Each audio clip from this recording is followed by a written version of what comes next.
What's up, YouTube? I'm Darius, and this is the D What Moves You show.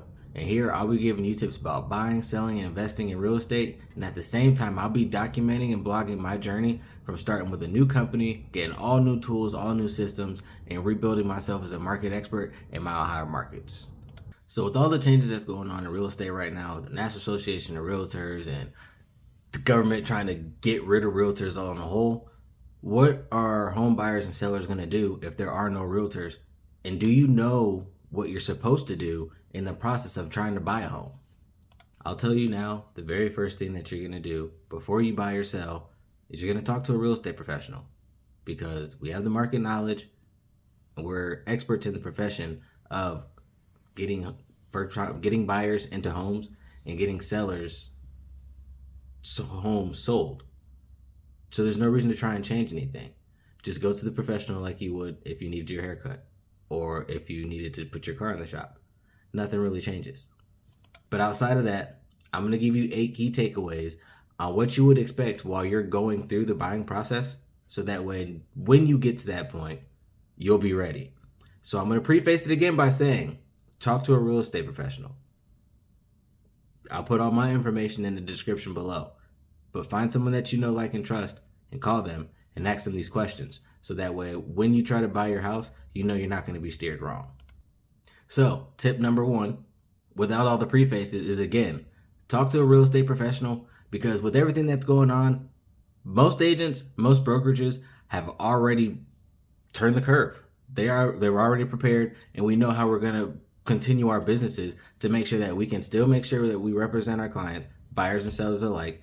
Sellers can take care of their things, and buyers don't have to worry about coming out of pocket and paying a commission. This is going to be a conversation that you have. There's going to be new buyer agency conversations that are going to be presented. If you meet with a realtor and you don't get that from them in the first couple conversations, you might want to ask them yourself. But it's already been covered. So step number 1, call a realtor. Step number 2 is get pre-approved. Now, after you call your realtor, they're probably going to have some good lenders that they've worked with before that are prepared, knowledgeable, and ready to go with whatever your situation is. I don't think that any 2 mortgage lenders are the same. And with that, I know, depending on the phone call that I get, I know this buyer might want to go here, or this buyer might want to go here. But step number 2 is always going to be get pre-approved. Step number 3, this is where the fun starts. Now you can get outside, meet with your realtor, talk about what you want to see, and then go get out there in the field and start looking at houses. Look at the bedrooms, look at the bathrooms, think about the things that you want, things that you don't want, what school neighborhoods you might want to be in. Don't just dive into it. Really look at what's going to be important for you for at least the next 10 years.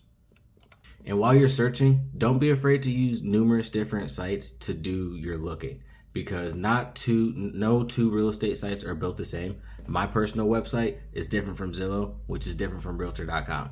So no matter what you do, just make sure you use as many tools as possible to see the market as broadly as possible.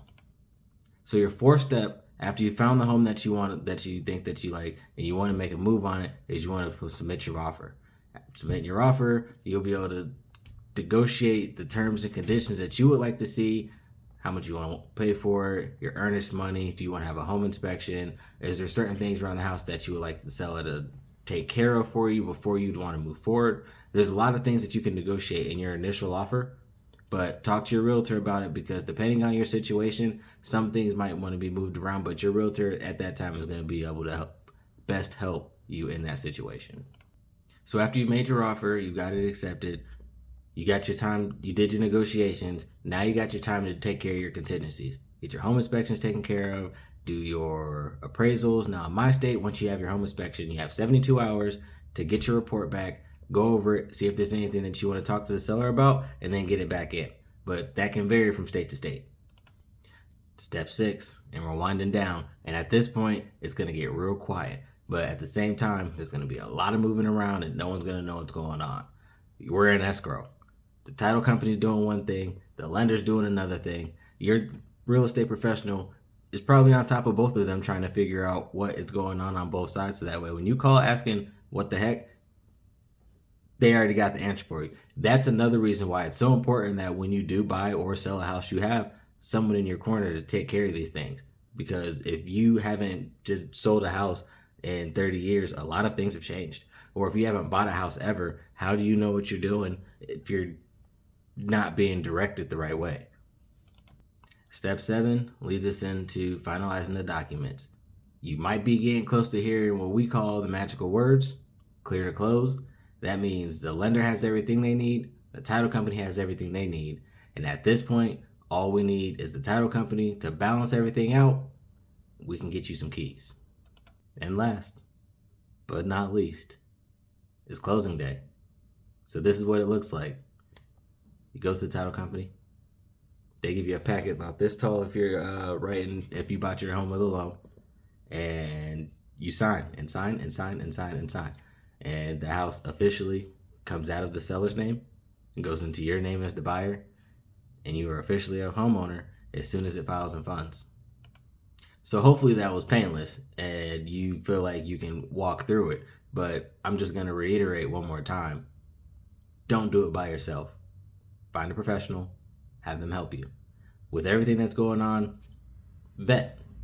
And at the same time, interview numerous realtors and find out who's going to be the best fit for you. Because not everyone walks into the first house and buys it. Sometimes you are looking at houses for 2, 3, sometimes even 11 months. You're going to want to make sure that the person that you're working with is going to be there for you through the peaks and the valleys of your purchase, and you know that they're there for you versus a check. And that again is going to make the difference in why the buyer agency agreements are going to be very important. Not just for you, the buyer, but for the realtor as well. Because it'll help you both come to a common ground early. Let the realtor find out what's going to be best important for you as the buyer, so we know how to tailor to your needs. And it'll also, with all the noise that's going around, it'll help you understand what the compensation structure might look like. I know what it might look like for me, depending on how I'd like to move through my business, but you never know who the other agent is or what the other situation is going to be. So having those conversations early is going to make sure that nobody gets blindsided and nobody gets caught with their pants down. But again, what does it do for you as the buyer? It gives you all the control that you already always had. But now with this buyer agency agreement, I would say it would give a buyer even more confidence to know that I have this realtor under contract. They are legally working for me. Now, as a realtor, we already were legally working for you. We have our fiduciary duties that are to do what's best for you, always work for you, and never do anything outside of what you tell us to do as long as it's legal. At the end of the day, as a realtor, our main jobs are be here to help and inform. So that way, home buyers and home sellers can make the best purchases or sell situations for them. So that way they can make these decisions with market knowledge. But that's all I got. Hire a realtor. It'll help you out in the long run. You'll save thousands of dollars. It'll make your brain not hurt. Trust me.